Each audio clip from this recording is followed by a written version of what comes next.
नमस्कार आप सभी को। अब हम आगे तक चलते हैं और एक बात है देवी स्रोत। शुंभ निशुंभ के मारे जाने के बाद सभी देवतागण देवी की स्तुति करने लगे। बोले, देवों ने कहा, हे शरणागतों के दुखों को दूर करने वाली जगत माता विश्वेश्वरी, चराचर जगत की अध्येश्वरी, प्रसन्न हो और विश्व का कल्याण करो। तुम जगत का एकमात्र आधार पृथ्वी रूप हो। अलहनीय पराक्रम वाली देवी, तुम्हारे जल रूप से सारा विश्व संतुष्ट हो रहा है। हे देवी, तुम अनंत शक्ति संपन्न वैष्णवी शक्ति, विश्व की बीज रूप परमाया तथा पृथ्वी पर मुक्ति का एकमात्र कारण हो। वह तुम्ही ने संपूर्ण जगत को मोहित कर रखा है। संपूर्ण विद्याएं, स्त्रियां और पूर्ण ब्रह्मांड तुम्हारे रूप के भिन्न भिन्न रूप हैं। यह जगत एकमात्र तुम्ही से व्याप्त है। तुम स्तन करने योग्य पदार्थों से परे एवं परावाड़ी हो। हे देवी, तुम स्वरूपा हो, भुक्ति एवं मुक्ति को देने वाली हो। इससे श्रेष्ठ शक्ति तुम्हारी क्या हो सकती है। सभी मनुष्यों के हृदय में स्थित बुद्धि स्वरूप स्वर्ग एवं मोक्ष को प्रदान करने वाली देवी नारायणी, तुम्हें बार बार नमस्कार है। विश्व के विनाश में समर्थ कला काष्ठादि रूप से अवस्था परिवर्तन की ओर ले जाने वाली देवी तुम नमस्कार है। हे सभी प्रकार मंगल प्रदान करने वाली कल्याणी, सभी प्रकार के मोक्षों चतुष्टय की सिद्धि प्रदान करने वाली शरणागतों की माँ त्रिनेत्री गौरी तुम्हें नमस्कार है।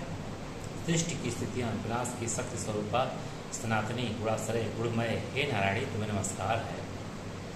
शरणागत दीन दुखियों के दुखों को दूर करने वाली सर्व प्रकार कष्ट निवारणी, हंस युक्त वाहन पर ब्रह्मांडी रूप धारण कर सुशोभित होने वाली एवं मंदिर कुशों से चर्च रखने वाली देवी नारायणी तुम्हें बारंबार नमस्कार है। महेश्वर रूप धारण कर त्रिशूल, चंद्रमा एवं सर्प को धारण करने वाली, ऋषभ की सवारी करने वाली, मोरों एवं कुत्तों से घिरी हुई कौमारी रूप धारण करने वाली, पाप रहित तथा शंख चक्र गदा सान में धनुष तथा दिव्य शस्त्र को धारण करने वाली वैष्णवी रूप नारायणी देवी तुम्हें सत्य सत्य नमस्कार है।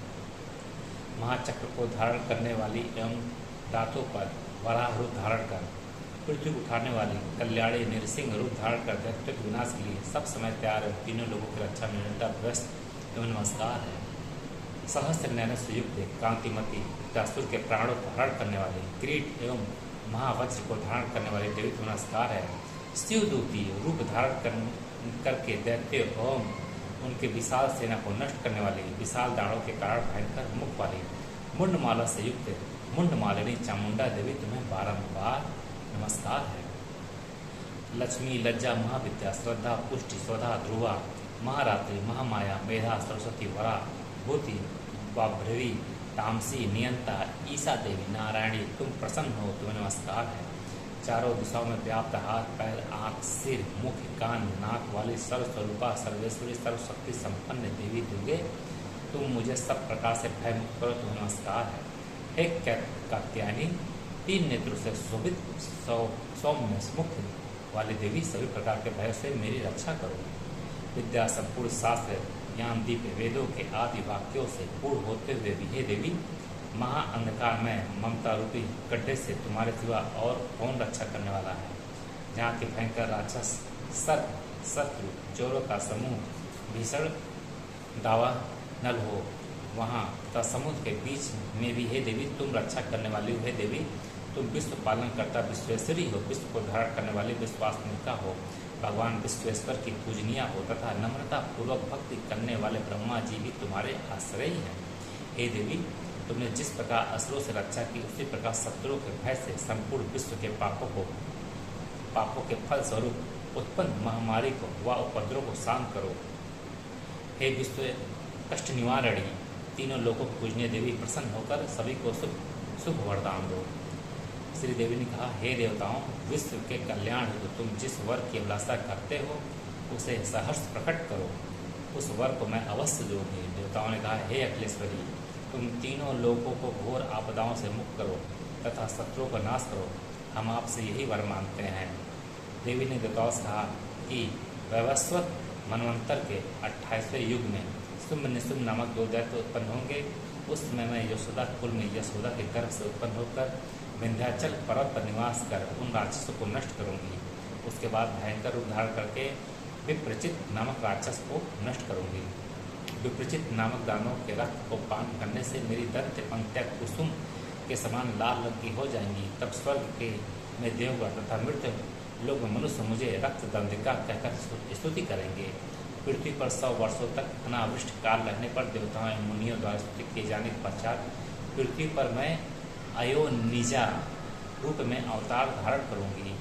उस समय मैं 100 नेत्रों वाली होंगी, जिस कारण मुझे मुनिगण सताक्षी कहकर स्तुति करेंगे। सताक्षी तथा अपने शरीर से उत्पन्न शाक व अन्य से संपूर्ण विश्व के प्राणियों का पालन करूंगी, इसलिए मैं शाकुंभरी नाम से प्रसिद्ध प्राप्त करूंगी। उसके पश्चात दुर्गम नामक दैत्य को नष्ट करके दुर्गा देवी के नाम से प्रसिद्ध होंगी। उसके पश्चात ऋषि मुनियों के रक्षार्थ हिमालय पर भीषण भीम रूप धारण करके असुरों का भक्षण करूंगी। तब ऋषिगण शीश झुकार भक्तिपूर्वक श्रद्धा के साथ मेरी उपासना करेंगे और मैं भीमा देवी के नाम से प्रकट होंगी। देवी फिर बोली, जब अरुण नामक महादेव तीनों लोकों में अपने भीषण उत्पात से त्राही त्राही मचा देगा, तब मैं 6 पैरों से युक्त भ्रमर रूप धारण करके तीनों लोकों के उद्धार के लिए उसको नष्ट कर दूंगी। तब मेरी सर्वत्र भ्रामरी देवी नाम से स्तुति होगी। इस प्रकार जब कभी भी असुरों द्वारा उत्पात मचाया जाएगा, तब मैं अवतार धारण कर उन असुरों का नाश करूंगी। धन्यवाद।